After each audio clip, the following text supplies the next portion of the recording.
잘 되고 있습니다. 기도는 예배는 축복입니다. 인사하시겠습니다. 반갑습니다. 네, 윤광주 집사님 반갑습니다. 오랜만에 오셨네. 지난주도 뵀는데 우리 또 뒤에 회의가 있어서 인사를 못했네. 잘 오셨습니다. 네, 고맙습니다. 또 좌우에 또 우리 오랜만에 오신 분 계시면 한번 소개해 주세요. 누가 오랜만에 오셨어요? 또 누가 오랜만에 가셨어요? 잘 안 보이시는 분. 장로님 감사하고 또 네. 하여튼 뭐 오신 분 가신 분 다 감사합니다. 반갑습니다. 저 뒤에 우리 백집사님 우리 경희 집사님 같이 아들하고 같이 오셨는데 앞쪽으로 더 이렇게 넘어오십시오. 같이. 예, 넘어올 때까지 설교 안 하겠습니다. 넘어올 때까지 한참 앞으로 오셔야 될 것 같아요. 여기 앞에 여기 임기원 집사 손 흔들어 보세요. 여기 옆으로 오세요. 여기 옆으로. 요분 옆으로. 김경희 집사님 기둥 뒤에 숨지 말고. 예, 내려오시고 막내 왔네. 막내 왔네. 잘 오셨습니다. 네, 또 오랜만에 왔으면 또 우리 봐야지 또 정이 생기지. 예, 고맙습니다. 또 예, 하여튼 반갑습니다. 우리 모두에게 한 박수 합시다. 감사합니다. 주보를 다 보셔서 알겠지만 오늘 우리 예배의 소타이틀이 있죠. 그것은 23년도 양육훈련 OT 오리엔테이션 예배로 오늘 예배를 드리게 되었습니다.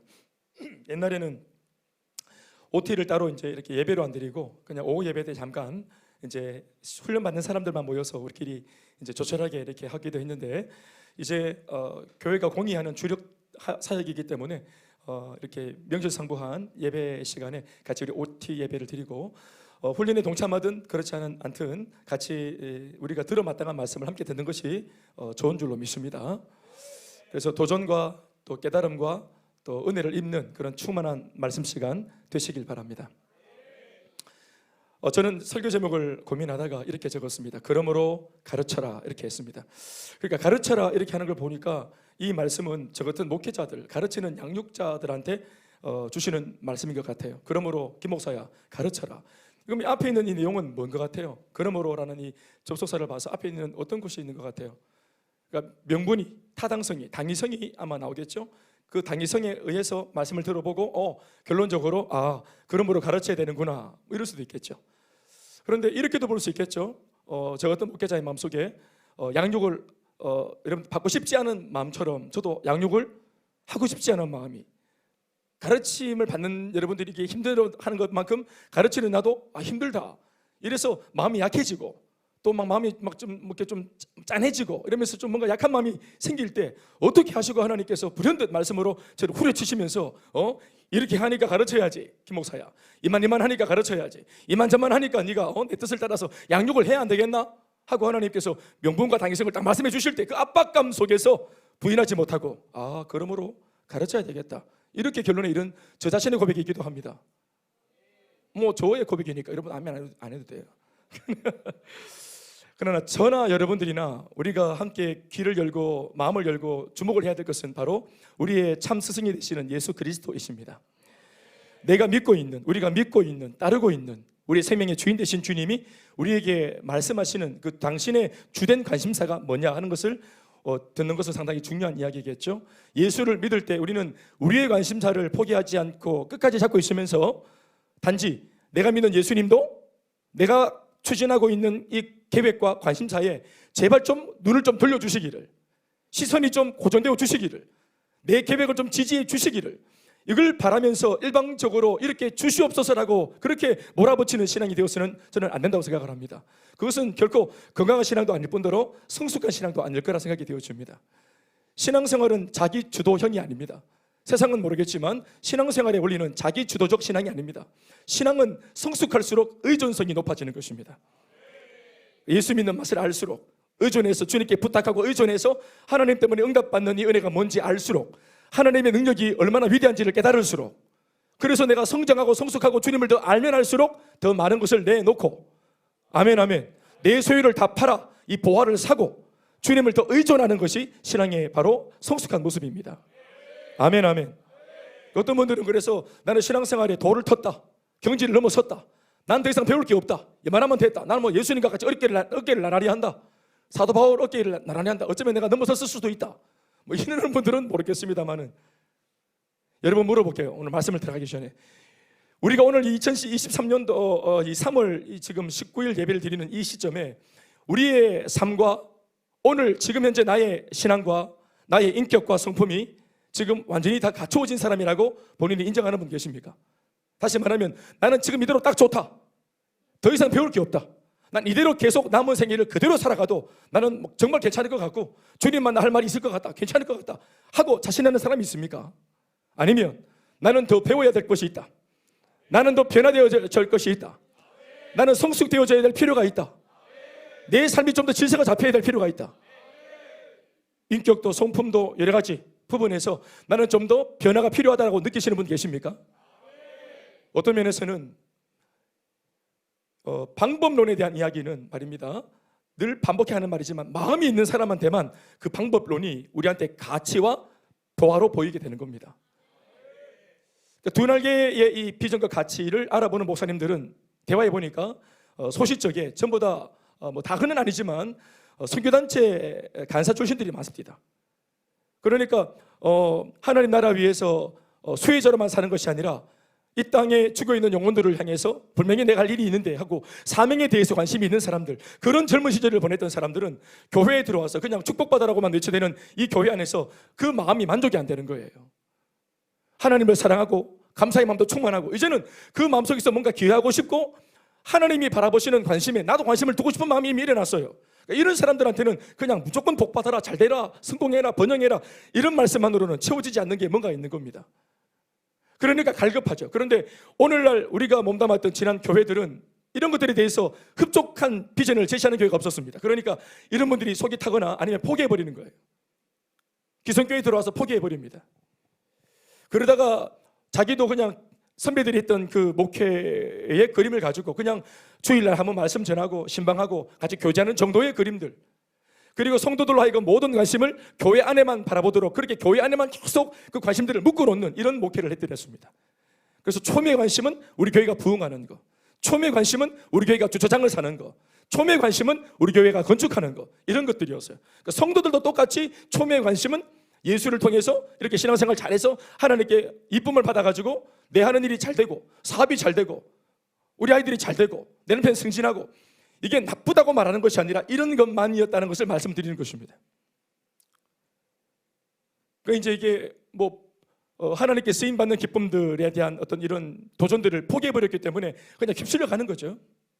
그러던 목사님들이 건강한 교회에 대한 이런 세미나를 듣고 세미나 이상으로 양육과 훈련을 통해서 목회자들도 이미 목회자인데도 양육을 통해 훈련을 통해 자신의 성장과 변화를 기할 수 있다는 것을 들었을 때 그들에게는, 이 목회자들에게는 이러한 환경들이 복음이었던 것입니다. 목회자들도 변화가 필요하거든요.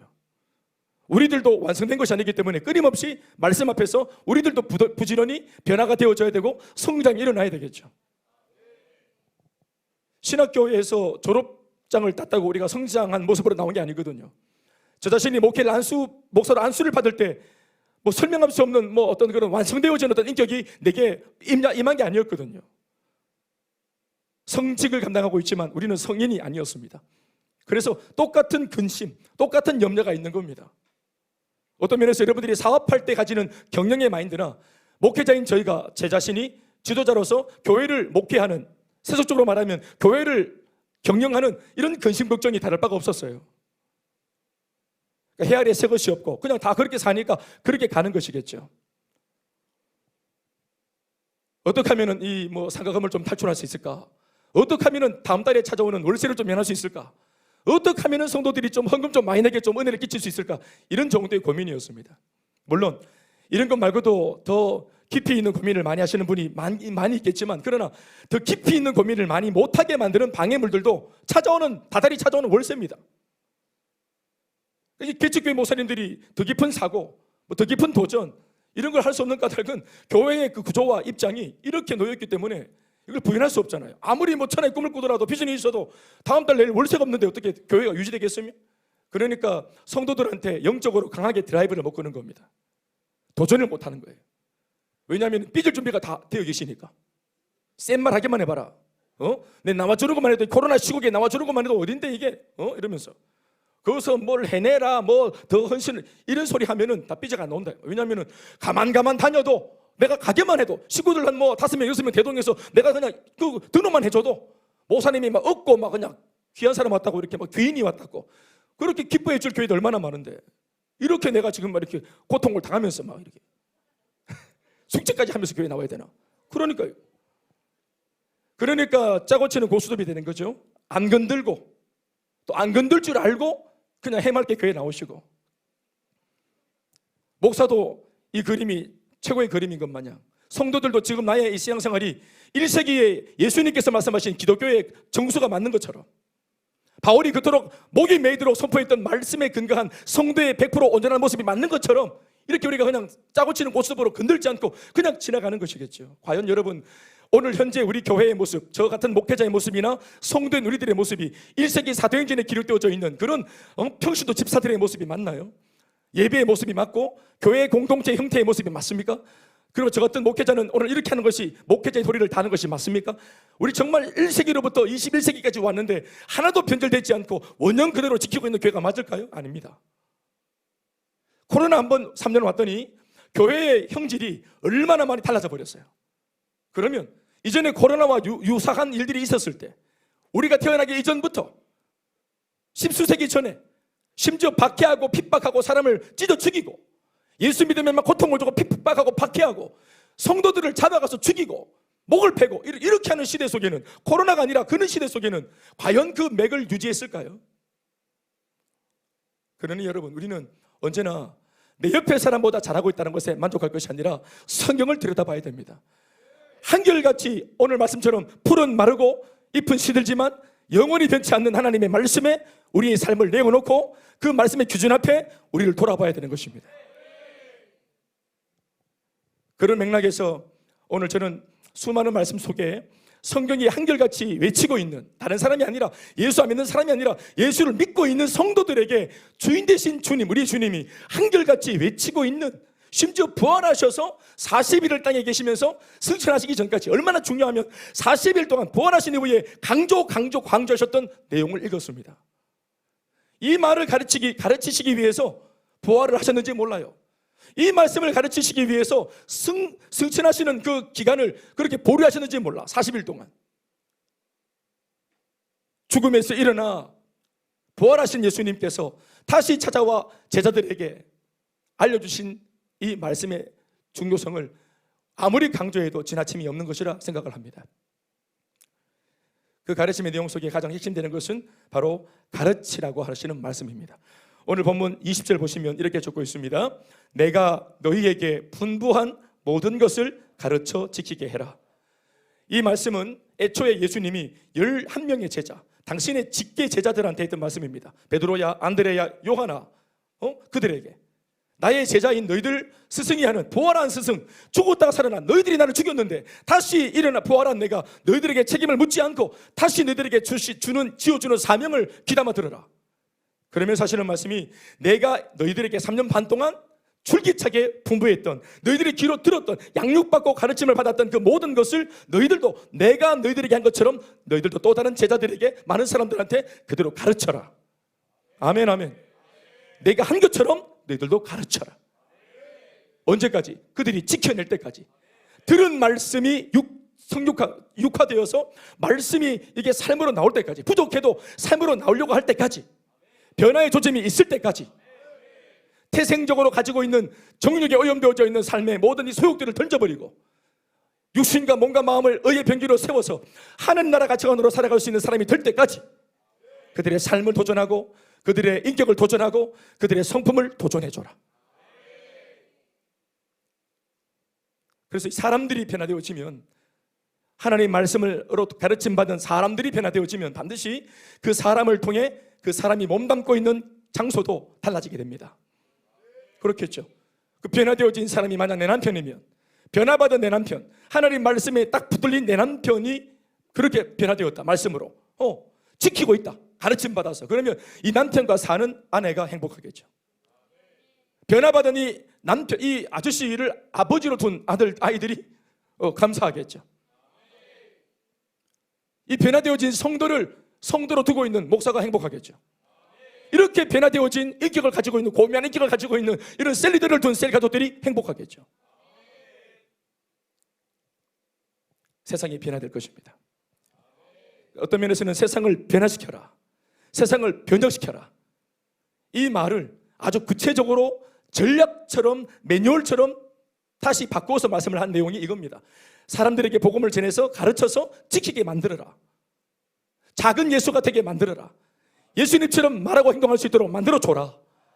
그러면 그 사람들을 통해서 그의 가정도, 그의 가문도, 그의 직장도, 그들이 살고 있는 지역도, 그들이 몸담은 민족도, 열방도 변화되어진 사람들을 통해서 좋아지게 되는 것입니다. 그러므로 가르쳐라 했습니다. 질문을 한번 던져보았습니다. 오늘 제가 위에 질문을 좀 이렇게 써 올렸습니다. 왜 교회는 그럼에도 불구하고 목사님 가르쳐야 되는지 나는 잘 모르겠어요. 목사님의 그 일방적인 주장인 것 같고 목사님의 깨달음인 것만 같아서 내가 정말 동조해야 될지 잘 모르겠어요.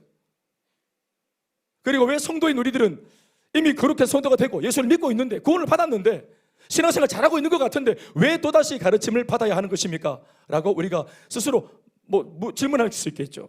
입 바깥으로 하든지 마음속으로 하든지.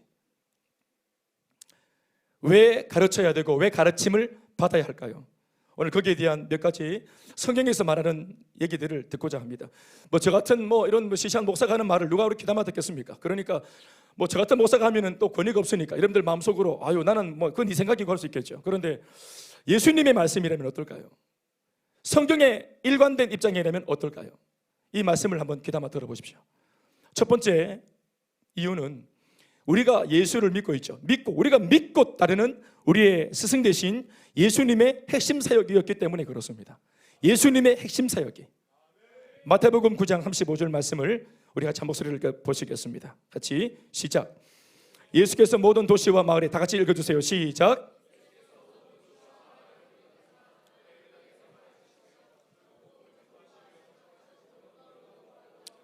말씀 보시면 이렇게 말하고 있죠. 가르쳤다, 전파했다, 치유했다, 고쳤다 이렇게 되고 있죠. 여러분 순수성으로 보면은 예수님의 주된 3대 사역인데 예수님이 주되게 하셨던 많은 일들이 있었지만 가장 주력을 하셨던 3가지 사역, 이것을 순서대로 나열하면 이렇습니다. 가르치고 전파하는 것이 아니라 프리칭, 불특정 다수한테 설교를 하시는 겁니다. 불특정 다수한테 지금으로 말하면 예수 믿으시오 하고 복음을 전하는 것입니다. 이거를 전파하고 이렇게 말하는 거예요. 복음을 전파했더니 그 불특정 다수 가운데 복음을 받아들이고 말씀을 받아들이고 진짜로 그 마음속에서 은혜를 입고 성령의 감동을 받은 사람들이 나왔어요. 아멘 아멘. 그러나 그 사람들을 다시 돌려보내는 것이 아니라 감동받고 믿으려고 꿈틀꿈틀하는 사람들을 붙들어 놓고 선택하여 집중해서 그들을 심화하여 가르치는 것입니다. 그래서 전파하고 그리고 가르쳤더니 결과론적으로 어떤 일이 일어났냐면은 고쳐지는 것입니다. 프리칭, 티칭, 힐링. 그러니까 힐링, 고침받는 거, 영육 간의 삶이 고쳐지는 거, 질병이 고침받는 거, 인격이 고침받는 거, 사고하는 것과 마음 씀씀이가 고침받는 거, 이 고침과 치유는 결과론적으로 나오는 것입니다. 말씀을 전파하고 중심적으로 말씀을 가르쳤더니 가르침을 받은 그 사람들에게 변화의 은혜가 있었어요. 고침받는 결과가 나왔던 것입니다. 예수님께서 당신의 주된 사역을 이렇게 가르치는 것에 두셨다면 오늘 이 예수님처럼 세상을 향하여 또 성도들을 향하여 교회와 목회자는 같은 구조의 입장에 있습니다. 그러므로 우리가 믿고 따르는 사역의 주가 되시는 예수님이 주된 사역으로 가르치는 것을 했다면 오늘 예수님처럼 사역을 해야 하는 입장에 있는 교회나 저 같은 목회자는 동일하게 그때처럼 가르치는 것이 마땅한 것입니다. 입장을 바꾸면 예수님이 그 당시 가르쳤던 대상들은 누굽니까? 불특정 다수가 아니에요. 전파하는 것은 불특정 다수였지만, 아시겠죠? 불신자들이었지만 복음을 듣고 반응한 사람들은 이미 신자가 되고 성도가 된 사람들이에요. 아멘 아멘. 믿은 사람들, 믿고 있는 사람들, 믿고 있는 사람들을 놓고 뭐 했다는 것입니까? 가르친 것입니다. 가르침은 불신자를 가르치는 것이 아니에요. 불신자들한테는 복음을 설득하는 게 아니죠. 복음은 선포하는 겁니다. 전도를 하는 것이죠. 그 가운데 성령의 은혜로 예수를 믿게 되어진 사람들을 놓고, 소위 성도와 신도를 놓고 우리들은 가르치는 것입니다. 예수를 믿었는데 믿음 생활을 어떻게 하는 것인지, 예수를 믿어버렸는데 예수 믿은 성도가 어떻게 사는 것인지, 예수를 믿은 성도가 어떻게 말하고 무엇을 추구하며 어떻게 하나님 앞에서 사는 것인지, 이것을 가르치는 것이에요. 그랬더니 변화되지 못했던 고약한 이 사람의 인격과 삶이 그때부터 힐링되어지고 고쳐지기 시작한 것입니다. 이것을 다른 말로 변화와 성장이라고 말해도 다른 말이 아니죠. 변화와 성장을 통해서 그렇게 고쳐진 것입니다. 아멘, 아멘. 그러니까 예수를 믿는 사람이 그 당시 예수님한테 가르침을 받았는 것처럼 오늘날 목회자와 목사가 가르쳐야 된다면 오늘날 가르침의 대상이 되는 것은 누구 계십니까? 불신자입니까? 교회 나오고 있는 성도인 여러분들이겠죠. 그 당시 예수님과 간 믿은 성도들이 그런 구도에 있었다면 오늘날 교회와 성도들은 같은 구도에 있는 것입니다. 그러니 신앙생활은, 우리가 신앙생활을 한다 하는 것은 예수 믿고 삶을 지 맘대로 사는 것 아니고 예수를 믿고 계속해서 예수님의 인격을 쫓아가 닮아가기 위해서 하나님의 말씀을 배워가야 되는 것입니다. 말씀을 듣고 배운 대로 살아보고, 살아봤는데 안 되면 다시 기도해서 또 도움을 구하고, 이러면서 끊임없이 성장과 변화가 일어나야 되는 것이에요. 아멘, 아멘.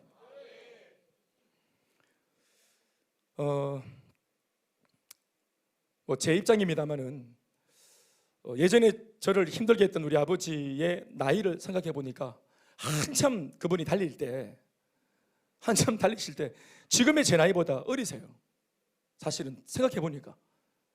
그러니까 제가 아버지가 이상한 분이라는 걸 깨달은 것이 거의 초등학교 이제 후반부부터니까, 국민학교 4학년, 5학년, 6학년, 그전에는 잘 몰랐고, 그전에 우리 아버지가 처음으로 기억나는 것은 어릴 때 대현아 밥 먹으러 가자, 처음으로 외식 한번 했는데, 어릴 때 의식 없을 때 따라갔다가, 그때 지금 생각해 보니까 횟집 같아요, 횟집. 근데 아버지가 예쁜 색깔의 그 장을 하나 뜨셔가지고 이거 한번 먹어봐라 해서 내가 색깔이 예뻐가지고 한 숟갈 푹 떠가지고 입에 확 집어넣어보지. 그게 먼저 그 와사비. 와, 나는 근데 그때 천국 갔다 왔어요.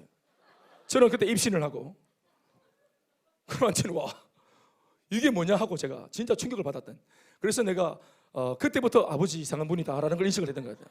아버지 그러면 와사비 하면 아버지가 딱 떠오르고, 지금도 와사비 먹을 때마다 아버지가 떠오릅니다. 그때 그 충격이. 그런데 이후로 이제 그 와사비 사건 이후로 이제 아버지가 본격적으로 이제 아주 이제 본색을 드러내시면서 집을 어렵게 했는데, 자, 저는 항상 이런 마음이 있었습니다. 우리 아버지, 나는 아버지나 어른들은 이미 다 완성되어진 사람들인 줄 알았어요. 우리도 그랬죠. 어릴 때 다 그랬죠. 근데 내가 느끼는 아버지는 이상했어요. 그러니까 다른 아버지와 비교할 수 없으니까 모르겠는데, 내가 느끼는 느낌은 아버지가 저렇게 하는 게 맞는가? 그리고 아버지 때문에 늘 슬퍼하는 엄마가 저 모습이 맞나 하고 늘 의문이었고, 철이 들면서 진짜 아닌 걸 알게 되었죠. 내가 아주 어릴 때 힘이 없을 때 제가 늘 생각했던 것은 뭐냐 하면, 우리 아버지가 지금은 좀 저래도 좀 변화되었으면 좋겠다. 우리 아버지가 좀 더 나아졌으면 좋겠다. 안 저랬으면 좋겠다. 이게 뭡니까? 변화와 성장에 대한 목마름이죠. 원래는 변화와 성장에 대한 목마름을 누가 가져야 되노? 자기 자신에게 변화와 성장에 대한 목마름이 자기에게 있어야 돼요. 내가 어찌할 수 없는 내 속에 있는 정욕들, 다짐해도 안 되고 결심해도 안 되고 각서로서도 안 되는 변화되지 않는 나의 이런 어떤 모난 모습들, 내가 본의 아닌데 자꾸 나도 모르게 행동을 하면은 아내에게 상처를 주고 자식들한테 상처를 주고 또 남편한테 상처를 줄 수밖에 없는 이런 철없는 나의 모습을, 이걸 변화되고 싶어서 갈망을 누가 해야 되나? 본인 자신이 갈망을 해야 되죠. 그러니까 이 갈망의 지점은 뭐냐 하면, 포인트는 뭐냐 하면, 나 자신이 지금 뭔가 잘못되었다는 것을, 이거는 온전하지 못하다는 것을 느낄 때, 변화되지 못한 그런 죄의 습관들을 내가 볼 때, 악한 습관들을 볼 때, 아주 상처되고 못되고 부족한 말을 하는 나를 보면서 그런 그 실수를 통해서 절망을 하고 나는 변화가 필요해, 이렇게 되는 거거든요.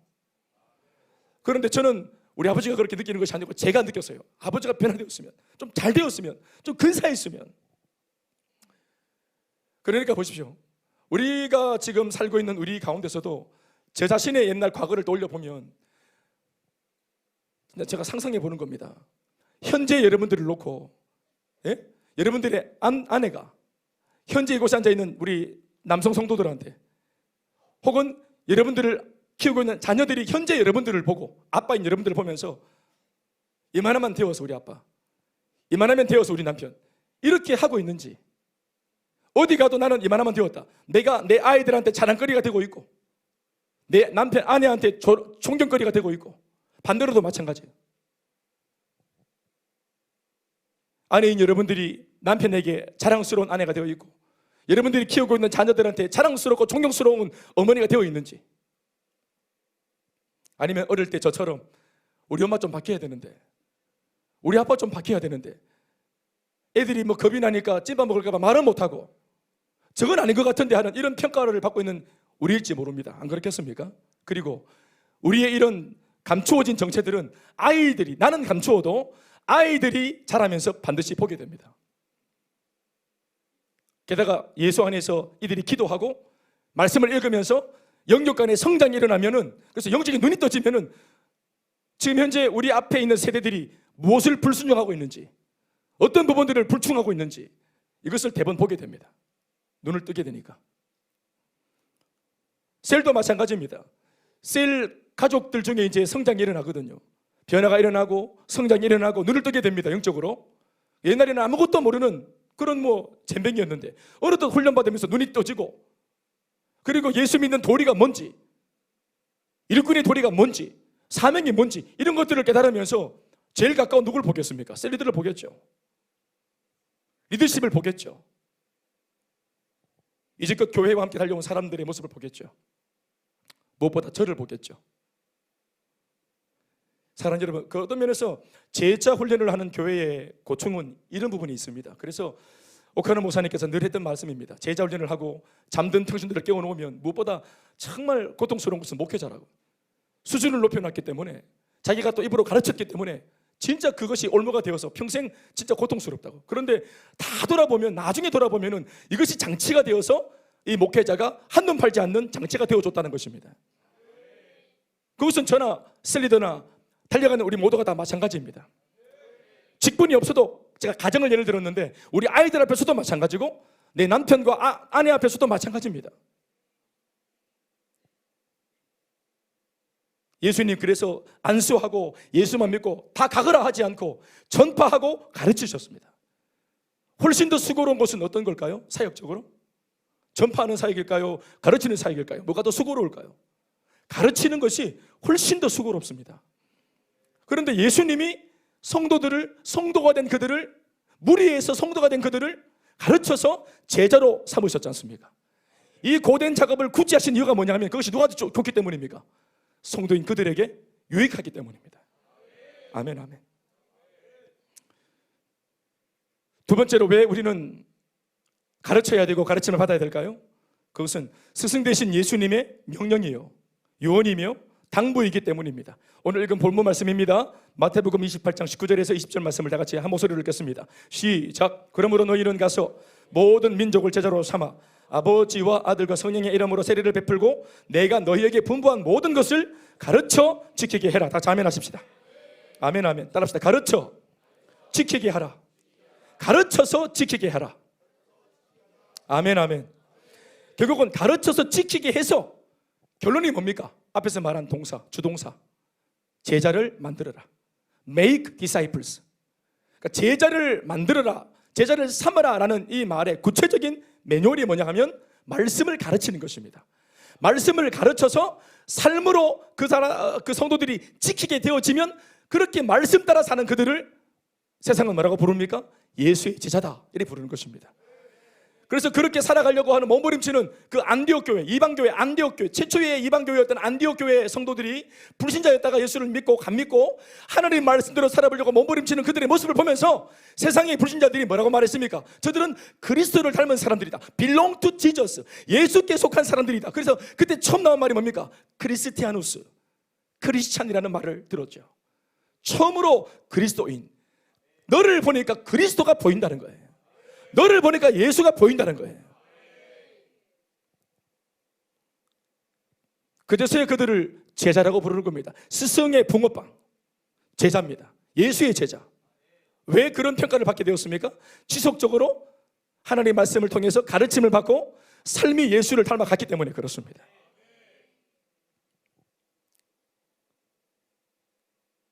그래서 예수님께서 이 마지막 중요한 것을 당신의 마지막 명령으로, 이게 라스트 오더입니다. 마지막 명령으로. 마지막 명령이니까 어떤 면에서는 표현하기를 유언이라 말해도 지나친 표현이 아니겠죠.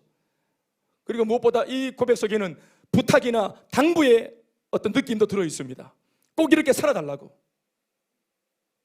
그것은 우리에게 가장 가치로운 것이 뭔지 알기 때문에 그렇죠, 하나님께서.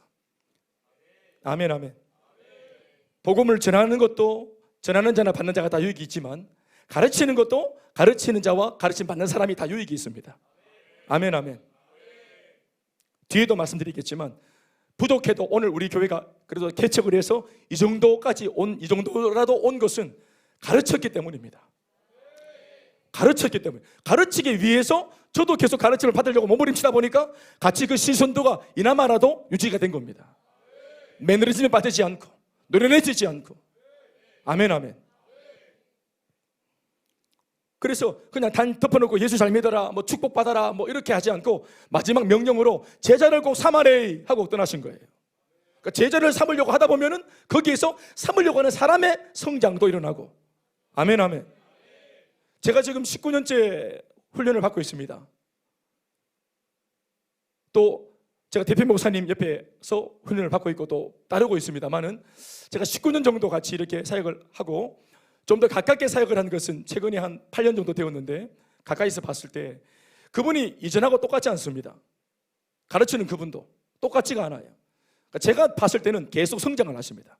계속 성장을 하고 계속 더 깊고 더 큰 비전을 제시하고, 그것이 뭐냐 하면 국내에서 그냥 일꾼 만들고 셀리더 만들고 교회가 부흥하고 이런 정도였는데, 어느 시점부터는 선교를 향해서 딱 이 방향성이 잡히더니 본격적으로 선교가 열리고, 열리는 것도 그냥 열리는 것이 아니라 폭발적으로 선교가 이루어지고 강력한 역사가 일어나고, 가는 분들이 다 체험할 수 있도록, 누구든지 한 번만 경험해도 체험이 될 수 있도록 하나님이 역사를 하고 계시는,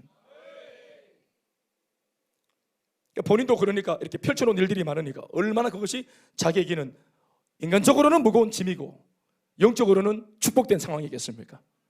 그래서 그분이 이런 말씀하십니다. 둔하게 목회하는 목사는 호랑이 등에 올라탔다 생각을 해라. 호랑이 등에 올라탔다. 끝까지 호랑이가 죽어야 내리는 거예요. 각중에 손 놓고 어설프게 내리면 바로 무릎. 타이거. 타이어가 이제 타이거. 타이어는 발통이네. 타이거. 이렇게. 그렇지. 어설프게 달려가다가 놓으면, 하다가 중단하면은 난리가 나는 거예요, 난리가. 그러나 힘들지만, 고되지만 붙들고 끝까지 달려가면 반드시 어떤 노선을 걸어도 경험하지 못하는 놀라운 일들을 경험하게 되는 줄 믿습니다. 세 번째, 왜 교회는 가르쳐야 되고 성도는 가르침을 받아야 하는가? 목회자가 해야 할 필생의 사명이요, 그것이 되기 위해서 우리가 주님으로부터 목회자가 이 사명을 위임받았기 때문에 그렇습니다. 목사다 그러면 본인이 목회 철학을 정하는 게 아니에요. 우리 교회는 서로 사랑하고 하나 되고 뭘 하고 이런 거 해마다 바뀌는, 목사님의 머리에서 나오는 해마다 표어가 막 달라지잖아요. 교회를 보면은 그런 거 아닙니다. 그 표어가 어떻게 달라질지라도 이거 하자 저거 하자 하는 이 모든 액션의 귀결점은 바로 제자를 삼는 것입니다. 이 모든 목회적인 액션의 귀결점은 전 세계를 복음하는 것입니다. 아멘, 아멘. 그러니까 주력해야 될 목회자의 목회 비전이 뭐냐면은 바로 가서 복음을 전하고 제자를 삼는 것입니다. 제자를 삼기 위해서 가르치고 지키게 만들어주는 것입니다. 골로새서 1장 28절에서 29절 말씀을 다 같이 읽어보시겠습니다. 시작. 우리가 그를 전파하여 각 사람을 구원하고 모든 지혜로 각 사람을 가르침은 각 사람을 그리스도 안에서 완전한 자로 세우려 함이니, 이를 위하여, 가르치는 바로 이 일을 위해서, 성도들을 가르치는, 예수님의 좋은 제자로 만들기 위해 가르치는 이 사역을 위하여 나도 바울, 나도 내 속에서 능력으로 역사하시는 이의 성령의 역사를 따라 힘을 다하여 수고하노라. 그렇죠, 아까 말했죠? 가르치는 사역은 훨씬 더 수고로워요. 우리끼리 시체말로 말하면 시급해요. 시급을 합니다. 그래서 우리 제자 훈련하는 교회는 목사님들이 빨리 천국 가신다. 진짜로 단명합니다. 데이터가 나왔어요.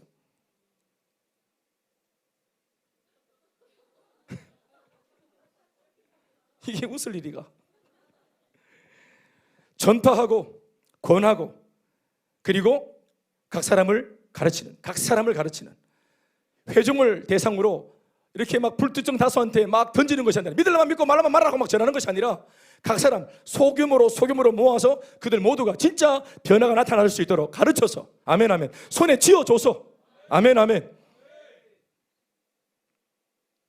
다시 해보라고 하고 목사님 안 되던데요 또 기도할게 다시 한번 해보자 하고 다시 도전해보자 하고 또 문을 안 여는 아내한테 한번 찾아가보자 마음의 문을 안 열고 있는 부모한테 찾아가보자 마음의 문을 안 여는 남편한테 한 번 더 섬김으로 한번 찾아가보자 목사님 참아지지 않는데 한 번 더 참아보자 용서가 안 되는데 한 번 더 용서해보자 그렇지 않으면 난 너를 용서하지 않을 거야 이러면서 도전하고 목사님 안 되는 거 어쩌고 시킵니까? 안 되는 걸 하는 게 훈련입니다 안 되는 걸 해내는 것이 그게 양육의 목표예요 그래서 우리 여자분들 뭡니까 이거 에어로빅이란데 이거 뭡니까 이거 엮기 드는 거 이거 뭐예요? 이거 헬스 할 때 그 유능한 조교가 뭐고 트레이너는 뭐랍니까? 30개에서 30개 더 이상 못해 이제는 막 죽었다 깨어나도 못하는 기라 이제 더 이상 못하는 기라 예 아나트님까지 다 썼어요 그런데 트레이너가 3개만 다 합시다 사모님 3개만 다 하면 아이스크림 한 사발 사줄게 그러면 또 막 다다다다 해가지고 3개를 막 아이스크림 또 올리면서 3개를 2개만 다 합시다 2개만 그럼 내가 진짜 막 베스킨 라빈스 썰이원 썰어줄게 그러면 또 막 다다다다다 이러고 막 계속 꼬시고 애초에 쓰는 게 할 때 그게 내 힘이고 베스킨 라빈스 떠올리면서 비전과 사명을 떠올리면서 그러면서 죽을 힘을 다해서 했더니 하나 못하나 한다고 없는 줄 알았는데 해보기에 나오는 그 힘을 전문용어로 말하는 줄 아나? 젖먹던 힘이라 한다 어딘가에 숨어있다 뭐가? 젖먹던 그 힘이 말통으로 막 우유 마시던 힘 말고 젖먹던 힘 고통에 막 땀이 삐실삐실 나오면서 막 아가 막 먹고 살려고 막 이빨 하나도 없이 쪽쪽쪽 빨아당기는 그 젖먹던 힘 쌕쌕 끓이면서 얼마나 힘들고 딘지 쌕쌕 끓이면서 젖먹던 힘 다 있어요 그래서 할 수 있다고 내 기도할 테니 한 번 더 해보자고 도전하고 뛰어넘고 그래서 결국은 뛰어넘게 만드는 어디에서 간증이 나옵니까? 안 되었던 것을 계속 돌파하다가 뛰어넘었을 때 거기에서 간증이 나오는 거잖아요 그리고 간증을 해서 자기 사례를 발표할 때 과거에 나와 같이 못한다고 이미 마음먹고 있던 사람들한테 해낸 이 사람의 간증을 통해서 사례 발표를 통해서 다시 모든 사람에게 도전을 주는 그 포인트가 뭡니까? 안 됐던 것을 넘어설 때 아멘 아멘 전파하고 권하고 가르쳐서 온전한 제자를 만드는 그리고 이것을 위해서 힘을 다해 수고하도록 저 같은 목회자는 부름을 받았습니다 저는 전파하고 권하고 가르쳐야 된다는 것을 몰랐어요 목사가 되어서 우리 신학교에서 이거 배운 적이 없습니다 학부 4년, 신대원 3년 또 사역의 현장에서도 그동안 섬겼던 몇 교회의 담임 목사님들로부터도 목회자가 당연히 해야 될 것이 뭐냐 하면 예수님처럼 전파하고 가르치고 권하고 가르쳐야 된다는 사실을 몰랐습니다 그냥 설교하고 그냥 신방하고 늘 신비로우니까 항상 그렇죠 가르치면은 다이다이로 만나야 되는 기라 다이다이 죄송합니다 막상 떠오르는 말이 없네 그러니까 가까이 만나야 돼요 가까이 소그룹에 들어가서 가까이 만나고 자기 얘기 다 하고 사람이 말이 많으면 실수를 하는 법인데 그런 것도 하여튼 염두에 두면서 말을 다 해야 되니까 또 가르치기 위해서 나도 먼저 살아야 되는 게라 먼저 살아봐야 되는 게라 이렇게 도제로 보여주며 가르치다 보니 부족해도 수고롭죠 그러나 여러분 어떤 분이 이렇게 표현을 하더라고요 제가 밥을 먹다가 이 둔하게 이거 참 제대로 하려고 그럴 때 참 수고롭고 참 힘들다고 그래서 참 힘들지만 나는 해냈다고 이 말을 하고 싶은 거죠 그 목사님이 힘들다고 근데 참 여기까지 왔다고 나는 이렇게 생각을 합니다 두 날개를 안 하고 양육훈련과 가르치는 이 목회를 안 하는 게 더 수고롭고 더 힘듭니다 예? 밑도 끝도 없었습니다 밑도 끝도 없었어요 무엇보다 제일 힘든 것은 열심히 하는데 열심히 하는 목사도 열심히 하고 성도도 열심히 하고 오락해서 오고 가락해서 가고 수련회 하고 해가지고 운동회도 하고 이런저런 것들을 많이 하는데 지금 중요한 것은 성도는 모르겠고 목사인 내가 목회를 하면서 이들을 어디로 데려가야 될지 내가 몰라요. 목회를 해서 내가 이들을 어디로 데려가야 될지, 내가 데려가야 될 종착점을 모르겠어. 그 종착점이 그러니까 뭐가 됩니까? 일반 교회는 천국이에요. 천국. 이 목회가 언제 끝납니까? 여러분들이 죽어야 끝나요. 이렇게 잘 관리해서 죽어서 내가 이렇게 위로 예배, 천국 환송 예배, 사요나라, 안녕, 잘 가세요, see you later 이러면서 그리고 이렇게 막 장사 지내고 화장해서 재 뿌리고 이거 하면 끝나는 거예요. 내가 데려가야 될 곳이 어떻게 하든지 천국 가기 전까지 죄 안 짓도록 이렇게 해가지고 그냥 둬다 놓고 이렇게 가. 옆으로 세면에 막 군디 쳐가지고 막 이렇게 가. 어떻게 하든지 이렇게 가다 놓고 이렇게 가. 그래 이 안에서 죽어야 돼요. 이게 목회의 마지막 귀결점이었다 이 말입니다. 아니요. 부족해도 조금 제 자신의 인식을 열고 여러분들에게 사역 현장을 드리니까 우리가 세상으로 나갈 수 있는 필드가 저 밖에 있죠. 함께 가보자 할 수 있는 곳이 필리핀 선교지가 열리고 인도 선교지가 열리고 아멘 아멘 선교지가 열릴 수 있잖아요. 이 땅을 살면서도 우리가 달려가고 도전해야 될 목적지가 얼마든지 있습니다. 아멘 아멘.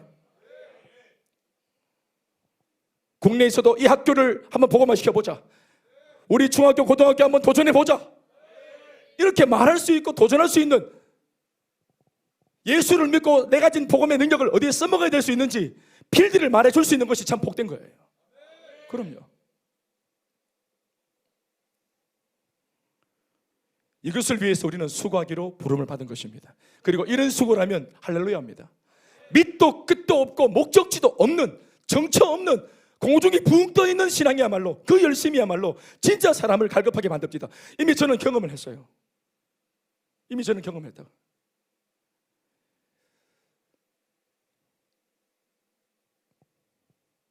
그러나 지난 십수년 우리가 함께 달려온 이 수고는 가치로웠던 것이 뭐냐면은 열매가 일어나고 그 열매의 주인이 바로 여러분, 주인공이 바로 여러분 자신이었습니다.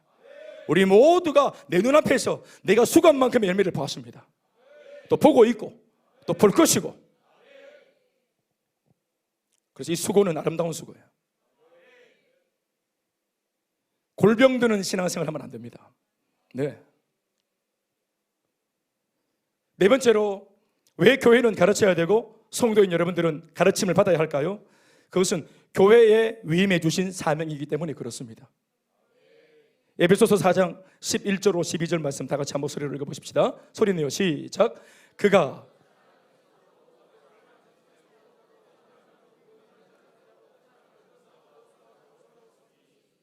이는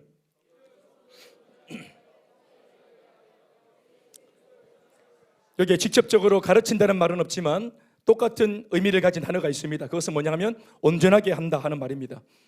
성도를 온전하게 한다. 누가? 교회가.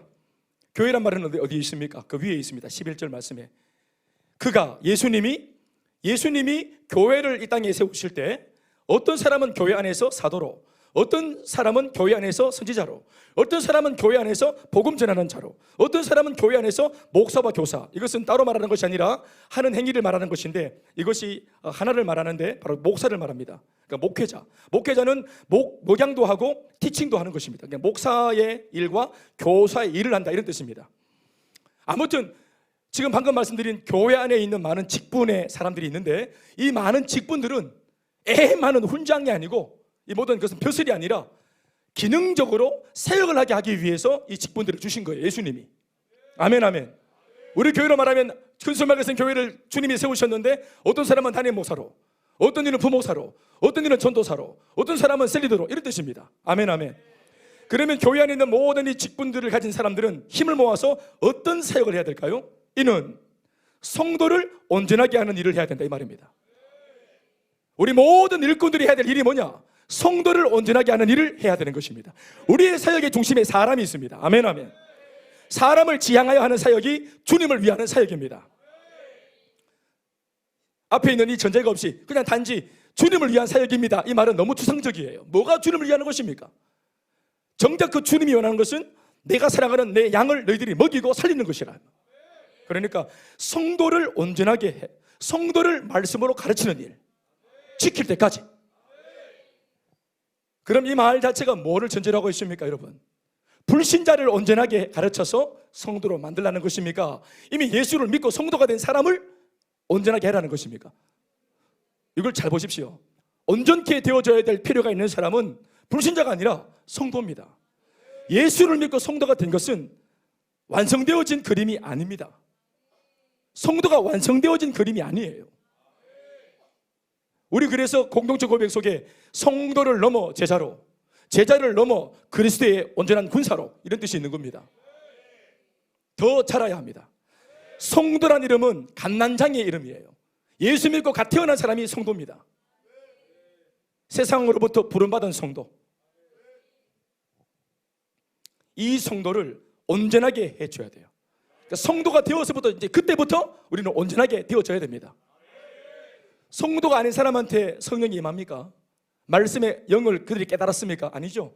적어도 성도가 되었기 때문에 하나님의 말씀을 가르치면 성도는 알아먹습니다. 성도는 자기 속에 있는 성령에 의해서 반응을 합니다.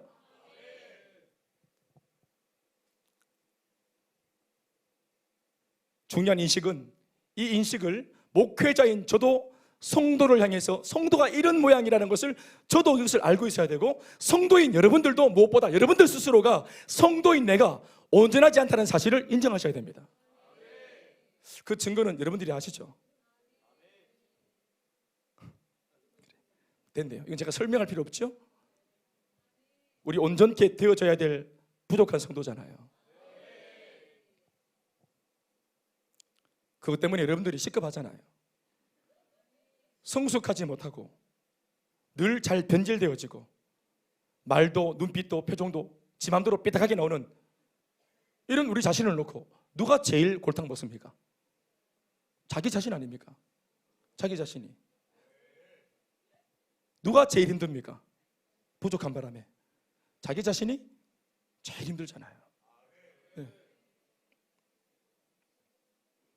변화가 되어지면 해방과 자유가 일어납니다. 네. 연기 안 해도 됩니다. 진짜기 때문에, 진심이 되기 때문에. 교회가 해야 될 주된 사명입니다. 단지 오늘 우리 교회는 모든 교회에 위임하신 이 사명을 우리가 깨닫고 이 일을 교회가 주력해야 될 일로 우리는 이것을 결정한 것뿐입니다. 다시 말하지만 김대현 목사의 주장이 아니고 저 자신의 철학이 아닙니다. 성경이 우리한테 말씀하시는 일관된 주장이십니다. 아멘, 아멘. 또 왜 교회는 가르쳐야 하고 성도는 가르침을 받아야 할까? 마지막 5번째, 모든 성도들에게 위임된 비전이기 때문에 그렇습니다. 성도인 여러분들이 애초에는 가르침을 받지만 성장한 이후에 부족해도 여러분들이 또 다른 사람을 가르칠 수 있어야 됩니다. 아멘, 아멘. 그런데 성도가 또 다른 사람을 가르치는 것은 저희 목회자처럼 말씀으로 가르치는 것이 아닙니다. 그런데도 성도가 또 다른 성도를 가르칠 수 있습니다. 그러면 성도가 성도를 가르치고 본이 되어주고 도전을 줄 때는 무엇으로 가르칠 수 있을까요? 삶입니다. 아멘, 아멘. 디모데후서 2장 2절 말씀, 우리가 너무 잘 아는 말씀, 재생산의 아주 모토가 되는 말씀 아니겠습니까? 이 말씀 보십시오. 이 말씀 보시면 재생산이 이렇게 일어나는데 어느 한 시점부터는 목회자에서 평신도로 넘어갑니다. 또 시작. 또 네가 많은 증인 앞에서 내게 들은 바를 충성된 사람들한테 부탁해라. 그들이 또 다른 사람을 가르칠 수 있으리라. 아멘, 아멘. 여기 보면은 많은 불의 셈이 나오죠. 이 편지를 적은 발신자가 누굽니까? 발신자는, 편지 적은 사람은 바울. 편지를 받는 사람은 누굽니까? 나오죠? 디모데. 그러니까 바울이 디모데한테 뭐라 말합니까? 디모데가 목사님 우리 성도들 때문에 미치겠습니다. 예? 매사에 열심히 있고 충성돼 보이고 뭐 이런 좀 되게 열심히 있고 열정은 있는데 막 질서가 없고 하여튼 시급을 하겠습니다. 또 사람들이 왔다 갔다 하고 이렇게 좀 뭡니까? 좀 하여튼 그렇습니다. 네? 마음이 왔다 갔다 잘하고 이렇게 롤러코스터 타는 것처럼 왔다 갔다 뭐 글을 샀습니다. 할 때는 잘합니다. 그런데 안 할 때는 진짜 또 되게 안 합니다. 왔다 갔다 합니다. 나 시급하겠습니다. 이렇게 말. 디모데가 고충이 있겠죠. 그때 사역적으로 아주 초짜인 디모데를 향해서 바울이 한 말씀을 전한 겁니다. 뭐라고 적었냐면은 디모데야 잊었나?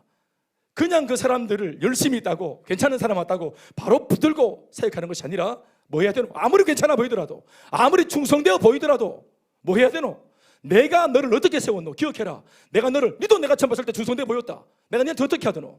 내가 니한테 말씀으로 양육하지 않더나? 내가 너를 다시 제로 베이스에 놓고 말씀으로 가르쳤지 않나? 너 그래서 막상 좋아 보였지만 말씀으로 내가 가르쳤더니 얼마나 먼지가 많이 났노? 그 바람에 네가 얼마나 말씀을 통해서 그렇게 네가 다시 한번 새롭게 되어졌노? 가르침을 통해 변화받았지. 너가 그런 것처럼 똑같이 내가 너한테 가르친 것과 똑같이 너도 충성돼 보이지만 왔다 갔다 하는 그 사람들을 말씀으로 가르쳐라. 보십시오. 충성된 사람한테 부탁하라는 말은 이게 부탁하라고 적혔지만 실제로 원어적인 의미는 가르치라는 말입니다. 내가 네게 전해준 이 말씀대로 너도 들은 바 그대로 이 충성된 너희 성도들을 가르쳐줘라. 말씀으로 일깨워주고 변화시켜주고 성장시켜줘라.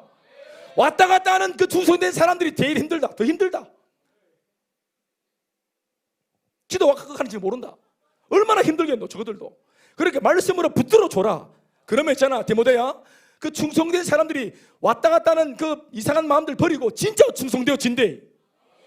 그리고 심지어 있잖아, 그 충성된 사람들이 나중에 세워져서 삶이 딱 변화되면서 또 다른 사람들도 삶으로 가르친대. 이렇게 재생산이 일어나는 것이라.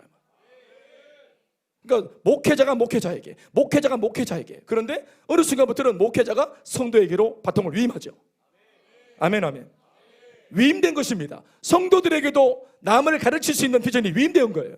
아멘 아멘. 못된 것도 배웁니다. 성도들은 성도들에게 못된 것도 배웁니다. 일찍 올 수 있는데 우리 분위기 보니까 멋있는 그 가오가 예배 시간 임박해서 오는 거더라. 초짜들은 일찍 와서 앉아 있는 것 같고 내가 볼 때는 좀 이렇게 멋있는 게 괜찮아 보이는 게 이렇게 그런 것처럼 보이다. 찬양할 때 막 너무 경망스럽더라. 손 드는 거 어느 정도 딱 적당히 들어서 이렇게 하는 게 품이 있어 보이더라. 또 적당히 또 자주고 목사님이 너무 신나면은 설교가 길어지니까 너무 마음에 나면 또 이게 또 그렇고 하니까 기준이 그 사람이 됩니다. 사람. 성도들은 어쩔 수 없어요. 눈에 보이는 것이 오리 새끼가 깨어날 때 처음 보는 게 어미인 것처럼. 그래서 어떤 동영상 보니까 트레일러를 따라가. 트레일러가 막 하니까 트레일러에서 알을 깨가 나와. 오리들이 트레일러가 엄마인 줄 알고 트레일러를 막 따라가더라고. 발표 좀 줍니다. 그러다가 그러니까 목사님이 가르쳐 주시는 이 예시는 너무 어렵고, 그러니까 성도들이 보여주시는 것은 만만하기 때문에 자신의 표준을 그렇게 잡고 가는 겁니다. 표준을 낮추면 망하는 겁니다. 표준을 높여놔야 거기에서 안 되는 경지에 올라가기 위해 기도를 하고 몸부림을 치고 애를 쓰게 됐죠. 그 몸부림치는 그 과정 속에서 성장이 일어나는 것입니다. 딱 내 좋을 대로 믿는 것이 아니에요. 딱 내 좋을 대로 예수 믿는 것이 아닙니다. 목표를 위에다 놓고 몸부림을 쳐야 돼. 점프해야 됩니다. 가르침을 받아서 성장하면 또 다른 사람이 그런 나를 보며 성장한 목표를 놓고 달려올 때 모든 성도가 함께 평균적으로 다 그레이드가 높아지는 겁니다.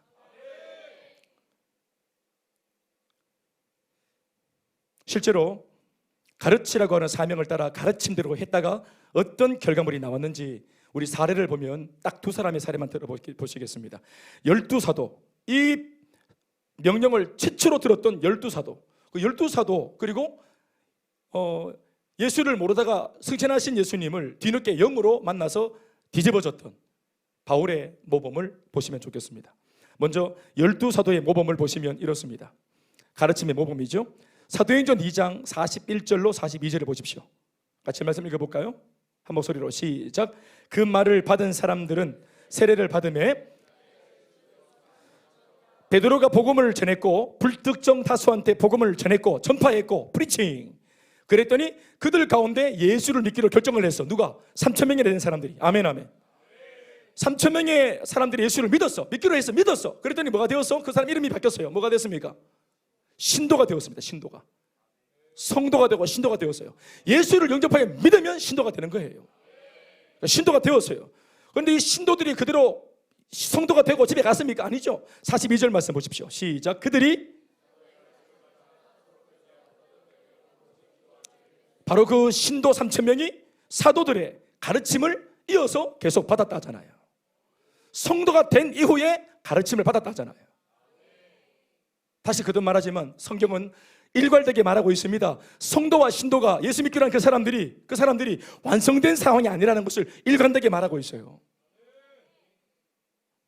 여러분 그래도 배울 것이 없습니까? 여러분 그래도 도전할 것이 없습니까? 이만하면 되었습니까? 그렇지 않습니다. 여러분 제가 옛날 봤던 영화가 있습니다. 영화가 아주 옛날 영화인데 대학생 때 봤던 영화 산드라 블록 데뷔작 산드라 블록, 요즘 사람들 잘 모르시죠? 산드라 블록이라는 자매가 있었어요. 그 산드라 블록의 데뷔작이 뭐냐면은 당신이 잠든 사이, 이런 그 영화였습니다. 당신이 잠든 사이.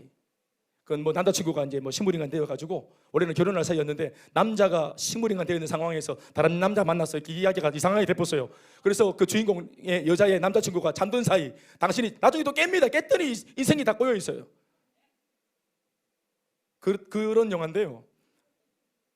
제가 항상 우리 참 잠들어 있는 분들을 볼 때마다 떠오르는 그런 그 생각입니다. 제 마음속에 구호입니다. 당신이 잠들어 있는, 당신이야 잠들었다가 깼지. 편안하게 잘 잤다 왔지. 푹 잤지. 덕분에 잘 잤지. 아무 일도 안 하고 푹 잘 자다 일어났지. 그런데 여러분들이 잠든 사이 모두가 잠들었을까요? 마귀가 잠들었을까요? 그렇지 않습니다. 하나님도 일하셨고 마귀도 이상한 짓을 많이 했어요. 잠든 사이 나만 쉬었지. 마귀는 계속 하나님 나라를 후벼 팠고, 성령님은 이 하나님 나라를 든든히 세우기 위해서 끊임없이 충성된 사람들을 일으키고 하고자 하는 사람들을 찾아다니시고 역사를 하셨습니다. 나만 자다 깬 거예요. 안식은, 그 깊은 잠은 다 이루고 난 뒤에 자는 겁니다.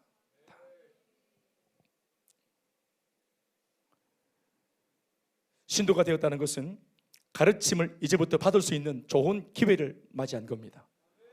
신도의 특권은 가르침을 받을 수 있는 특권입니다. 여러분들이 그 특권을 쓰셔야 됩니다. 목사한테 나를 가르치시오. 나를 가르치시오. 내 만만치 않는데 좀 튀겠지만, 견적이 잘 안 나오겠지만 나를 가르치시오. 이게 여러분들의 특권이란 말입니다. 그랬더니 가르침을 받았더니 서로 교제가 일어났어요. 서로 떡을 떼어서요, 집에만 막 쑤셔넣던 떡을 가르쳤더니 기도하는 사람이 되었어요. 왜 그렇게 되었을까요? 뭘 가르쳤기 때문입니까? 예수 믿는 사람 공동체에서 이렇게 교제하는 거야. 세가족 모임 이렇게 하는 거야. 배웠기 때문이죠. 우리도 보면은 서로 간에 뭐 그냥 내나 니나 똑같다가 양육 훈련을 통해서 셀이 뭔지, 셀리드가 많은 사람인지, 우리가 부족하지만 또 니나 내나 뭐 비슷하지만 셀리드한테 어떤 마음을 가져야 되는지 가르쳤더니 제법 말이 바뀌고 태도가 바뀌더라고요. 질서가 잡히더라고요. 여러분 미안하지만 이거 계급 아니죠? 수식적인 계급은 아닙니다. 그러나 서로 간에 지켜야 될 질서가 있는 겁니다. 그렇게 할 때 교회에 질서가 잡히는 거예요. 우리 집에서도 내 둘째를 두드려 패면서 희한한테 그러지 마라 하잖아요. 백김사님 맞지? 아닌가? 희한을 때리가 동생한테 그러지 마라 하나? 모르겠다. 왜 가르치는 모르겠네. 그렇지. 엄마가 또 자녀들한테 아빠한테 그렇게 하는 거 아니라고 하고, 때로는 자녀가 엄마한테 남편한테 그렇게 하는 거 아니라고 하기도 하고. 하여튼 뭐 이렇게 교제해라. 어떻게 교제하는지, 왜 떼을 떼야 되는지, 왜 기도해야 되는지 가르치니까 하잖아요. 더 놀라운 변화가 뭡니까? 가르쳤더니 44절부터 마지막 절까지 가르쳤더니 나온 결과물 보십시오. 12사도들도 가르치기 전에는 몰랐는데 가르쳐 보니까 결과를 보고 깜짝 놀랐어요. 이게 12사도의 모범입니다. 모르고 했는데 순종했는데 이런 결과가 나왔어요. 시작. 믿는 사람이 다 함께 있어 모든 물건을 서로 통용하고 또 재산과 소유를 팔아 각 사람의 필요를 따라 나눠주며 날마다 마음을 같이 하여 성전에 모이기를 힘쓰고 집에서 떡을 떼며 기쁨과 순전한 마음으로 음식을 먹고 하나님을 찬미하며 또 예수 믿지 않는 마을 사람들 모든 백성들한테 칭송도 받고 그 바람에 주께서 구원받는 사람을 날마다 이 교회에 더하셨다. 내추럴 철치 디벨로프먼트, 이게 NCD 아닙니까? 자연적 교회 성장. 근데 이게 진짜로 자연적인 것입니까? 아무런 요인이 없습니까? 아니에요. 가르쳤더니 교회 성장이 절로 일어나는 것입니다. 아멘 아멘. 정말 아름다운 공동체죠. 유무상통한 공동체. 우리 성도들이 그런 거 있습니다. 아, 이 교회는 내가 생각하는 이상적인 교회가 아니야. 다른 교회 가죠. 이 교회는 과연 그렇게 할까? 이 교회가 과연 그런 교회일까? 내가 상상하는 그런 좋은 교회일까를 생각하는 이 모든 좋은 교회를 찾아다니는 이 분들의 마음의 중심이 뭐냐 하면 자기 자신이에요. 이 교회는 하나님께 영광을 돌리는 교회네? 좋은 교회죠. 이 교회는 하나님의 지상 대명령을 쫓아서 전도하고 선교하는 교회네? 이거 참 좋네. 이런 것이 아니라 나한테 어떻게 해주나? 나를 환영해주고 나를 반겨주고 나한테 잘해주고 밥을 사주고 선물을 주고 나한테 잘하네. 우리는 이것을 좋은 교회라고 생각을 하는 거예요. 성경적인 교회는 어떤 면에서는 여러분들이 보기에 안 좋아 보일 수도 있어요. 우리가 세속적으로 예수 믿는 성도라면 세속적인 수준의 성도 눈에는 말씀을 따라 달려가는 원색적인 교회가 안 좋아 보일 수 있다 이 말입니다. 원색적으로 이 주된 세력을 하자고 몸부림치는 이 목회자의 주장과 말씀의 포커스가 틀렸다고 말하는 성도도 있어요.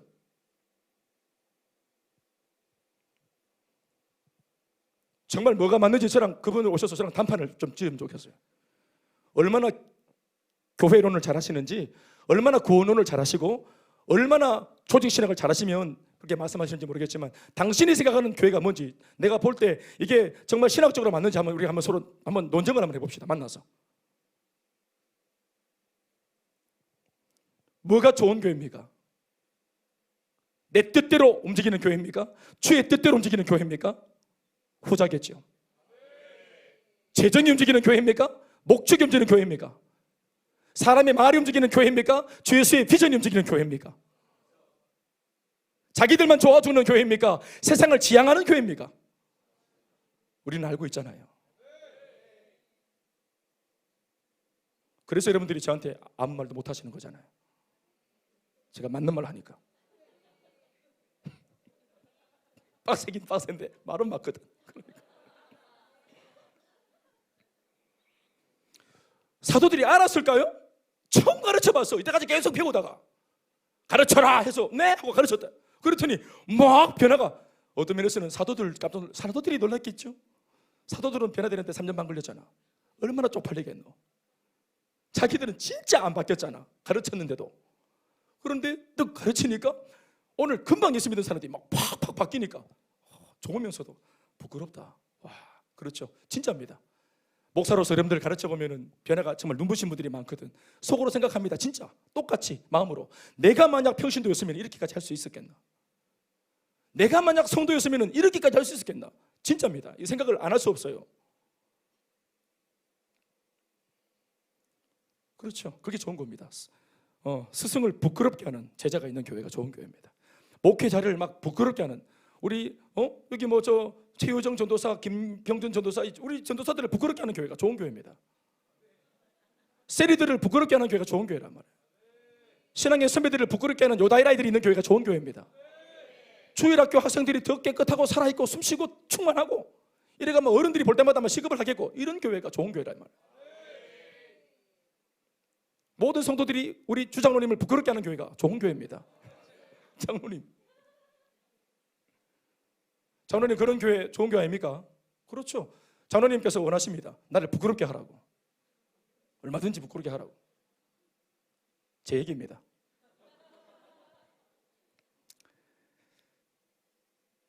사도 바울의 모범도 있습니다. 사도 바울의 이야기를 하자면 얼마나 많겠습니까? 한 가지만 얘기할게요. 사도행전 19장 8절에서 10절 말씀입니다. 가르침에 순종하여서 달렸더니 어떤 일이 났습니까? 이 말씀 읽어보십시오. 참 귀한 말씀이지. 시작. 바울이 회당에 들어가 석 달 동안 어떤 사람들은 마음이 굳어 순종하지 않고, 보십시오. 프리칭, 처음에는 프리칭 했거든. 불특정 다수한테 에베소에 들어가서 복음을 전했어. 프리칭 했어요. 그런데 프리칭을 했더니 이 똑같았던, 자기들끼리는 그나물의 그 밥이어서 똑같았던 부류가 복음이 딱 프리칭 되어지자 복음 앞에서 반응하는 것에 따라서 이 부류가 달라져 버려요. 그래서 그 중에 어떤 사람들은 마음이 말씀을 들었는데도 굳어버려. 하나님의 말씀을 들으면 은혜를 받아요. 굳었던 마음도 풀려야 되는데 말씀을 들었더니 편안했던 마음이 굳어. 그리고 순종 안 하려고 안 해. 순종 안 해. 이렇게 하시오 하는데 안 해. 믿으시오 안 믿어. 그런데 지만 안 믿으면 되는데 어떻게 합니까? 무리 앞에서 믿으려고 하는 다른 사람 반응하는, 왜 반응하는 사람들을 방해합니까? 어제까지 지난해랑 똑같았는데 나는 안 믿기는데 지는 믿기나 봐. 막 좋아하고 눈물 흘리고 막 같이 은혜 받고 막 부부가 행복해지고 꼴을 보기 싫어. 꼴 보기 싫어요. 왜? 니난해랑 똑같았는데. 그래서 어떤 사람은 마음이 굳어, 복음 앞에서도 마음이 굳어 순종하지 않고, 심지어 무리 앞에서 이 도를 뭐 한다고? 비방하는 거예요. 어떻게 평신도 그렇게 사노? 이 교회 이상한 교회다 해놓고 니만 안 살면 되지. 비방한다. 비방. 그래서 바울이 그들을 떠나 보통 성도가 떠나던데 이건 바울이 떠났습니다. 뭔가 배울 점이 있는 것 같아요. 이 말씀을 좀 더 깊이 묵상을 해봐야 될 것 같아요. 바울이 그들을 떠나 제자들을 따로 세우고, 선택과 집중이죠. 아멘 아멘. 그들을 떠나 왜 따로 떠났을까요? 왜 따로 떼었을까요? 방해받지 않기 위해서입니다. 제자들을 따로 세우고 두란노 서원에서 날마다 강론하니라. 더 심화한 가르침을 가르쳤습니다. 언제까지? 2해 동안 이같이 가르치니 아시아에 사는 자는 유대인이나 헬라인이나 다 주의 말씀을 듣더라. 아멘 아멘. 이게 바울의 모범입니다. 그런데 중요한 건 한 가지가 있어요. 이 바울의 모범을 보시면 이렇게 했는데 결국은 이렇게 2년 동안 가르쳤더니 뭐가 결과가 나왔습니까? 바로 에베소 교회가 탄생합니다. 교회가 이렇게 탄생하는 거예요. 아까 사도들이 가르쳤을 때 좋아 보이는 공동체, 그 공동체는 뭐였습니까? 바로 이 땅에 태어난 1호 교회인 예루살렘 교회입니다. 가르쳤더니 뭐가 나왔습니까? 교회가 나왔죠. 건강한 교회가. 바울도 마찬가지. 가르쳤더니, 에베소에서 가르쳤더니 에베소 교회가 나왔죠. 말씀을 읽어보면, 그래서 말씀을 읽을 때 우리가 통전적으로 읽는 게 참 중요한데, 말씀을 쭉 읽어보면은 사도행전 20장에 넘어가 보면 당시 바울이 에베소에서 2년 동안 어떻게 가르쳤는지 그 내용이 나옵니다. 어떻게 그들을 가르쳤는지, 그리고 어떻게 가르쳤길래 어떤 결과가 나왔는지가 아주 구체적으로 나와 있어요. 말씀 보시면 사도행전 20장 17절 1절에서 21절 말씀을 읽어보십시오. 이 말씀은 바울과 에베소 식구들이 이제 이별하는 장면입니다. 이별하기 전에 바울이 고별사를 던지는 장면에서 이제 나오는 장면이에요. 바울이 에베소를 떠나서 예루살렘으로 가는 장면. 그런데 성령이 말씀하시기를 에베소에 가면, 예루살렘에 가면은 죽을지도 몰라. 이번에 바울은 이것을 에베소 성도들도 알고 있어. 바울 쌤이 우리를 떠나 예루살렘에 돌아가면은 반드시 결박되어서 죽을 수도 있어. 그러니까 성도들이 이걸 다 아는데 스승을 보내겠습니까? 그런데 바울은 사명에 붙들려서 가야 된다고 말하는 거예요. 그 사이에서 고별사를 했던 내용을 통해서 우리가 이들의 관계가 뭔지를 보는 겁니다. 자, 보십시오. 말씀 읽어보시겠습니다. 시작. 바울이 밀레도에서 사람을 에베소로 보내어 교회 장로들을 청하니 오매 그들에게 말하되 아시아에 들어온 첫날부터 지금까지 내가 항상 여러분 가운데서 어떻게 행하였는지를 여러분들도 아는 바니 곧 모든 겸손과 눈물이며 유대인의 간계로 말미암아 당한 시험을 참고 주를 섬긴 것과 유익한 것은 무엇이든지 공중 앞에서나 각 집에서나 거리낌 없이 여러분들에게 전하여 가르치고. 다 자면합시다. 바울이 2년 동안 어떻게 가르쳤다고 말하고 있습니까? 만만치 않았습니다. 그들을 처음 만날 때부터 끝까지 헤어질 때가 2년 내내 한결같이 가르쳤습니다. 겸손한 마음으로 가르쳤습니다. 눈물로 가르쳤습니다. 심지어 유대인들의 관계 때문에 방해를 받고 고통을 당하는 중에, 쫓기는 중에도 그 고통을 감내하며 그들에게 끝끝내 시험을 참고 가르쳤습니다. 성도들에게 유익하다면 그들이 듣기에 불편하고 이상을 써도, 귀를 틀어막아도, 인기가 없어도, 바울이 인기가 없어도, 지지율이 떨어져도 가르쳐 마땅한 것을 목회자 양심을 가지고 가르쳤습니다. 개인적으로나 공중 앞에서나 가르쳤습니다. 여러분, 이거 쉬운 것이 아닙니다. 그랬는데 이렇게까지 가르쳤더니 어떤 일이 일어났다고 말합니까? 사도행전 20장 27절로 38절 말씀 읽어보십시오. 이 내용을 읽어보시면 이들이 어떤 관계에 있는지를 우리가 금방 알 수 있습니다. 읽어보시겠습니다. 좀 긴 말씀이지만 시작. 이는 내가 여러분은 자기를 위하여 또는 온 양떼를 위하여 삼가라. 성령이 그들 가운데 여러분을 감독자로 삼고 하나님이 자기 피로 사신 교회를 보살피게 하셨느니라. 내가 떠난 후에 사나운 이리가 여러분에게 들어와서 그 양떼를 아끼지 아니하며 또한 여러분 중에서도 제자들을 끌어 자기를 따르게 하려고 어그러진 말을 하는 사람들이 일어날 줄을 내가 알고 있다. 그러므로 여러분이 일깨어 내가 3년이나 밤낮 쉬지 않고 눈물로 각 사람을 훈계하던 거, 가르쳤던 것을 기억해라.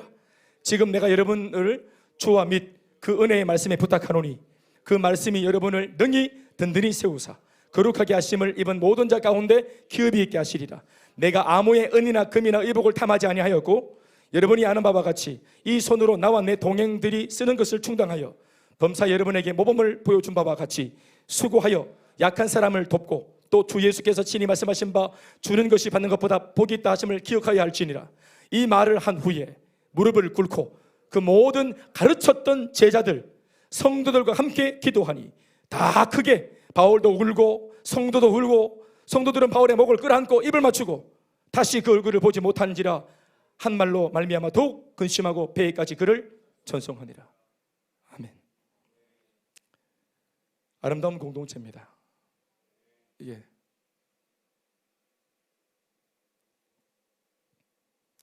가르치긴 가르쳐놨는데, 이렇게 살아보라고 가르치긴 가르쳐놨는데 이리 때와 같은 세상이 만만치 않다는 것을 바울도 알고 있기 때문에 그들을 따로 떼어 보내는 것, 자기가 떠나는 것. 우리는 그런 상황은 아니지만 마치 세상으로 여러분들을 다시 보낼 때, 가르쳐서 직장으로, 가르쳐서 학교로, 세상으로 여러분들을 보낼 때 만만치 않, 가르친 대로 살면 분명히 여러분들이 방해를 받을 겁니다. 교회에서 가르친 대로 여러분들이 산다면 반드시 세상에서 조롱을 당할 겁니다. 그 결과가 어떤 것인지 알기 때문에, 어떤 대가를 지불할 것인 걸 알기 때문에 가르치는 양육자의 마음에도 이것이 고통이 되고 통증이 되는 겁니다. 그런데 성도들은 아니라고, 가르친 대로 한번 살아보겠다고 서로 껴안고 서로 격려하고 눈물로 서로 마음을 나누는 이런 공동체가 어디서 나왔겠습니까? 주일날 한번 예배만 드리는 공동체에서 이런 그림이 나올 수 있습니까? 먼 발치에서 바라보는 신비주의 목사님, 성도들은 그런 목사님들한테 환상을 갖고 계시죠. 예? 큰 교회 무대가 참 멀리 있고, 늘 목사님은 어디서 왔다 어디 가시는지 모르겠고 무대에서 늘 계시는 것 같고, 그러면 복도에서 한번 만나도 막 가리 막 벌벌 떨리고 연예인 만나는 것 같고, 반대로 말하면 그 목사님도 여러분들의 이름을 모르고 네가 누군지 모르고, 그게 좋은 교회입니까? 주치의가 환자를 모르는 병원이 좋은 병원입니까? 의사가 환자의 병세를 모르고 병명을 모르는 이런 병원이 좋은 병원이에요? 그게 좋은 구도입니까? 들켜야죠. 서로 알아야죠. 그게 건강한 병원 아닙니까?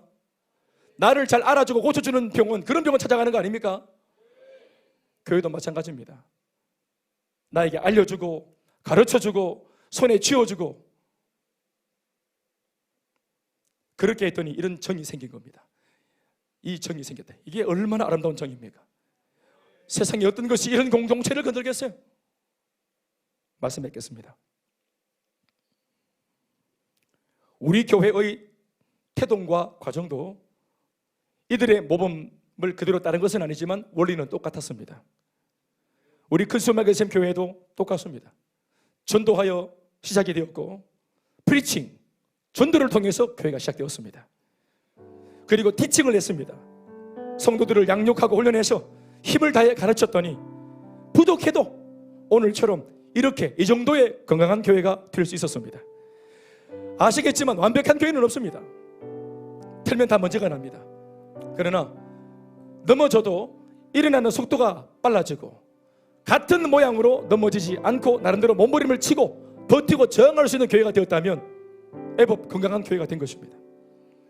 교회가 건강해졌다는 말은 다른 것이 아니라 그 교회를 몸담고 있는 성도들이 각 사람이 건강해졌다는 말입니다.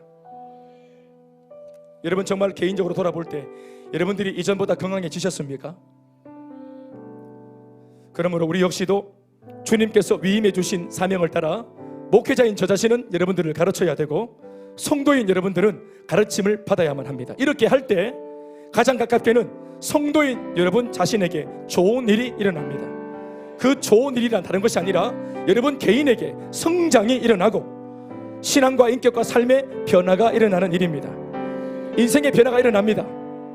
과거, 현재, 미래에 구체적으로 놀라운 변화가 일어납니다. 과거의 변화는 뭡니까? 양육받으면서 말씀을 배우면서, 아까 우리 대은 형제의 고백처럼 내가 예수를 믿고 있는 그런 인식을 있었지만 말씀 통해 양육받으면서 구체적으로 터치받으면서 내가 살아왔던 삶의 모든 죄악들, 죄책감들, 이런 엉킨 것들, 묶인 것들이 과거의 올무가 말씀을 배우고 깨달으면서 끊어지는 것입니다. 과거에서 해방과 자유를 누리게 되는 것입니다. 더불어 구원의 확신, 사제의 확신, 기도응답의 확신, 성령의 인도의 확신, 성령의 인도를 따라 살아가는 인생에 대한 미래에 대한 승리의 확신, 이런 것들이 생기면서 현재의 나의 삶에 안정감을 갖게 되어집니다. 더 나아가 인생의 추진력과 동력을 통해 과연 앞으로의 내 인생을 어디를 향해 달려가야 할지 목적을 알게 해주시니 인생의 열정과 감격이 넘치게 되어집니다. 그래서 미래가 보장되어집니다. 그렇죠. 과거의 올무가 끊어지고 현재는 안정되어지고 미래를 향해서 내 앞으로 인생을 예수 안에서 어떻게 써야 할지를 알게 되어지고 목적지를 알게 되어지니까 이렇게 가르쳐주는 양육 훈련은 참 복된 것이죠. 이 은혜를 누리는 이번 한 학기 양육 훈련 다 되시기를, 또 여러분들의 신앙생활 되시기를 주의 이름으로 축복합니다. 박수하시겠습니다.